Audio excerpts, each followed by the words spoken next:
HP ini sebelum update aman banget. Cuma setelah kita terima update satu kali, ada yang janggal di sini.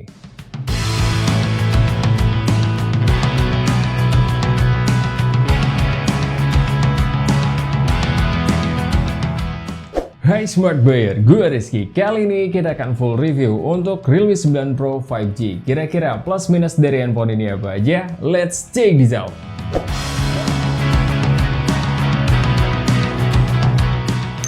Seperti biasa, kita bahas desainnya terlebih dahulu. Untuk back covernya sendiri masih berbahan plastik dan karena finishingnya glossy yang kalau dalam keadaan bersih lumayan lah plastik-plastik mengkilat gitu. Dan jika udah kesentuh tangan bakalan ninggalin bekas sidik jari. Jadi yang paling bener emang pakai casing untuk handphone ini. Terus yang jadi catatan, bodinya kayak ada space yang bisa dipencet-pencet gitu. Kemudian untuk frame kameranya sendiri, platformnya bumpy banget. Dan kayaknya garis desain dua lensa besar dan satu lensa kecil pada bawahnya akan jadi standar untuk HP Realme di tahun ini. Lihat aja nanti. Kalau untuk bagian depannya luas layarnya di 6,6 inch yang bertipe pansol. Bezelnya sendiri cukup standar untuk ukuran zaman sekarang dengan bagian dagu yang agak lebih besar dari sisi lainnya. Untuk perlindungan layar HP ini, Realme tidak menyediakan informasi di website resminya menggunakan produk apa. Tapi setidaknya udah ada bawaan anti gores yang sudah terpasang. Handling dari handphone ini lumayan lah, karena framenya cukup solid dan ada perbedaan sedikit pada peletakan buttonnya. Untuk tombol power yang sekaligus fingerprint sensor tetap ada di kanan, namun tombol volumenya ada di sebelah kiri. Kemudian untuk beratnya juga cukup lumayan juga pas kita timbang.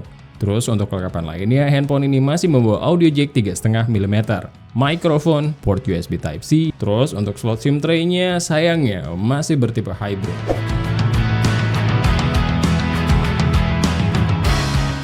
Pada bagian layar handphone ini lumayan mantap lah, walau hanya menggunakan panel IPS LCD dengan resolusi Full HD+, tapi refresh rate-nya udah sangat tinggi di 120Hz. Untuk dipakai nonton YouTube atau multimedia udah cukup lumayan bagus dengan warna yang cukup vivid, gak berasa pucat atau kemerahan saat menampilkan gambar. Dan udah lumayan memenuhi kebutuhan basic pada layar handphone. Kemudian untuk feel scrolling menu dan penggunaan media sosial akan terasa lebih halus karena refresh rate yang tinggi di 120Hz. Pas kita tes di controllable area, semua area layarnya udah bisa keakses dan cukup responsif. Terus untuk dukungan sentuhannya sudah mensupport 10 jari dan waktu pas kita rapid touch udah lumayan responsif. Kalau untuk bagian speakernya, HP ini hanya membawa speaker mono. Emang sih dari semua speaker mono dari handphone brand lain kualitasnya untuk Realme udah lumayan bagus. Kalau cuma kenceng-kencengan sama stereo speaker lumayan bisa lah ngimbangin. Tipikal suaranya agak punchy di treble tapi nggak sampai nenggelamin bass, mid dan vokal yang terasa pas dengan clarity yang cukup bagus. Tapi karena speaker mono jadinya pastinya nggak seimbang antara kiri dan kanannya.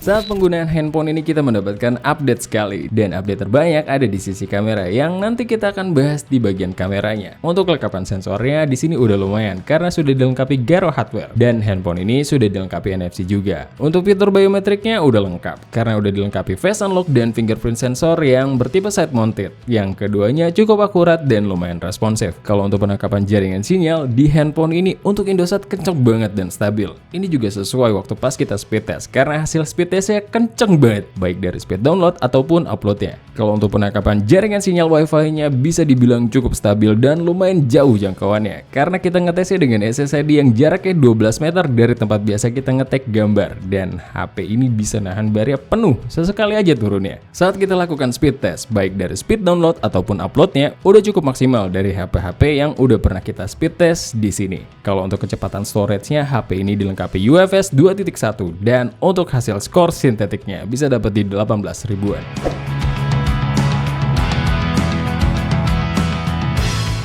Untuk kamera sendiri di bagian belakang, handphone ini dibekali 3 lensa, 64 megapiksel di kamera utama, 8 megapiksel ultrawide dan 2 megapiksel lensa makro. Untuk kamera depannya beresolusi 16 megapiksel. Pada mode auto untuk warnanya sendiri cukup kaget karena nggak segonjreng Realme di kelas mid lainnya. Di sini lumayan kalem dan santai. Untuk detail sih udah cukup oke di kelas harganya. Kalau autofocus nggak cepet-cepet amat dengan tingkat kepresisian yang so-so aja. Dan untuk HDR-nya sayangnya di sini lumayan keteteran karena terlalu sempit lah menurut kita untuk kelas harganya.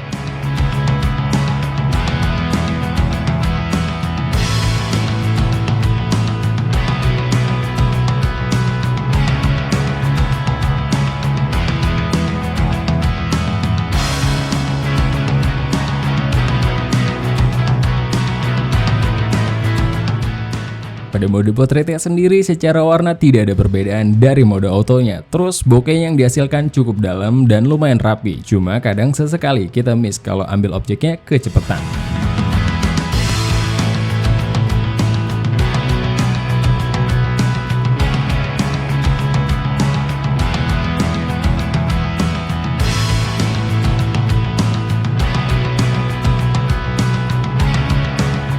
Untuk lensa ultrawide-nya kayak yang udah-udah, secara detail akan turun dari mode autonya, tapi udah cukup oke lah, dan kasih variasi angle dari handphone ini. Di kondisi low light, hasil jepretannya udah lumayan terang, tapi noise yang dihasilkan lumayan banyak dan cukup kerasa. Kalau kita mengaktifkan night mode-nya, hasilnya lumayan naik dan cukup terasa perbedaan kecerahan terutama di detail. Tapi emang untuk urusan kestabilan saat pengambilan foto lumayan susah, karena goyang sedikit bakalan blur hasilnya.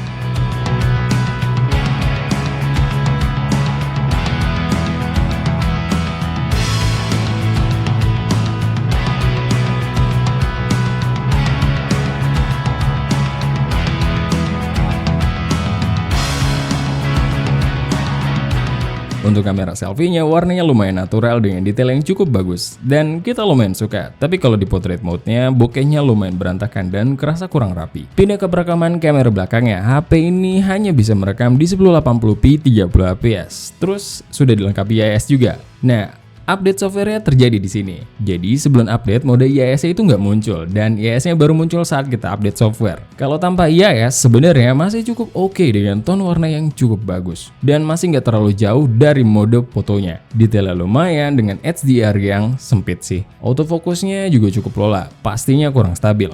Nah, kalau kita aktifkan steady mode-nya atau dengan IIS, hasilnya nggak banget. Ini sih nggak bisa dipakai jatuhnya. Kalau untuk perekaman kamera depannya juga sama bisa merekam di 1080p 30fps. Hasilnya kurang banget secara detail. HDR-nya habis banget dan warnanya kurang nyala. Sama kurang stabil juga hasilnya. Mudah-mudahan ini bisa diperbaiki di next update-nya. Harus bahkan. Dan ini adalah 1080p 30fps Realme 9 Pro.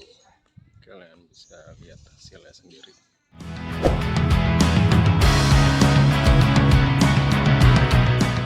Untuk urusan baterai, HP ini sudah dibekali baterai standar zaman sekarang yaitu di 5000 mAh dan untuk pengecasannya udah support di 33 watt. Untuk pemakaian sehari-hari, HP ini hitungannya irit banget. SOT 8-10 jam, hal mudah buat handphone ini. Sebagai gambaran untuk skornya dengan pengetesan PCMark, HP ini tembus lebih dari 10 jam. Well done lah. Dan untuk pengecasannya dari 1 sampai 100%, HP ini membutuhkan waktu di 1 jam 15 menitan. Kalau untuk performa HP ini sudah dibekali chipset mid terbaru dari Snapdragon, yaitu Snapdragon 695 dengan GPU Adreno 619, RAM yang kita punya 6GB, tapi ada varian yang 8GB dan storage-nya di 128GB. Untuk skor Antutunya kita bisa dapat skor di 393 ribuan dan ini jelas di atas 732G. Untuk dipakai main game, HP ini cukup standar sebenarnya, tapi kita suka irit dan ademnya handphone ini. Sebagai gambaran, Genshin Impact kita main medium 60fps, hasilnya lumayan banget hitungannya, gak sampai keteteran banget. FPS terendahnya masih sekitaran 27fps. Dan tertingginya bisa sampai di 48 fps. Menurut kita ini sangat playable dan jelas ini lebih enak dari handphone yang menggunakan chipset Snapdragon 732G. Untuk suhunya sendiri di settingan ini paling tinggi cuma di 44 derajatan aja. Dan untuk konsumsi baterainya selama 30 menit cuma di 10%. Untuk Mobile Legends, HP ini sudah bisa main di Ultra HFR. Tidak seperti HP mid-range Realme yang tahun lalu rilis. Di sini langsung dapat ke Ultra HFR. Dan di dalam gamenya udah cukup aman dan lancar tanpa ada kendala berarti dengan FPS yang terjaga dari awal sampai akhir tes. Dan untuk suhunya sendiri paling tinggi cuma di 43 derajatan dengan konsumsi baterai selama 30 menit ada di 9%. Kemudian untuk Call of Duty Mobile, kita sudah bisa main nyaman di medium max dengan FPS yang bisa kejaga dari awal sampai akhir. Pergerakan karakter kita cukup smooth, baik lagi pas cuma jalan-jalan aja ataupun lagi tembak-tembakan. Hampir nggak ketemu drop yang sampai ganggu banget. Suhu tertingginya sendiri di settingan ini ada di 43 derajatan sampai 44 derajatan dengan konsumsi baterai di 9%.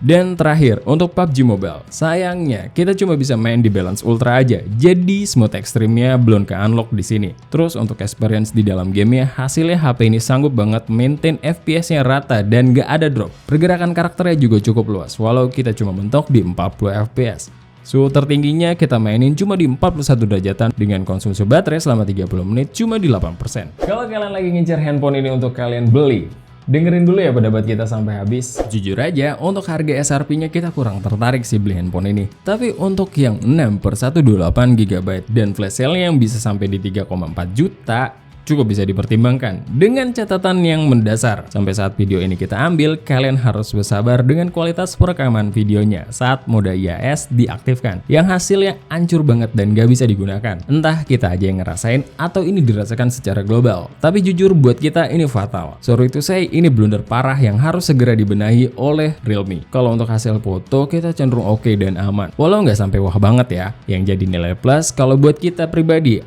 ada di chipsetnya. Well, makin kesini kita makin cenderung pilih HP yang adem saat digunakan main game berlama-lama. Kalaupun baterainya irit, itu adalah bonus. Soalnya percuma kenceng-kencengan. Settingan di dalam gamenya tinggi, tapi pas lagi dimainin sebentar udah kepanasan atau nge-lag di sana-sini. Yang ada malah memperpendek umur handphone kita. Sisanya cukup standar lah. Taruhlah layarnya cukup kenceng buat kita. Terus pengecasannya juga cukup cepet. Dan satu lagi minusnya, speakernya masih mono. Realme jangan pelit-pelit lah sama speaker. So, tugas kita cuma ngetes. Lagi-lagi keputusan di tangan kalian.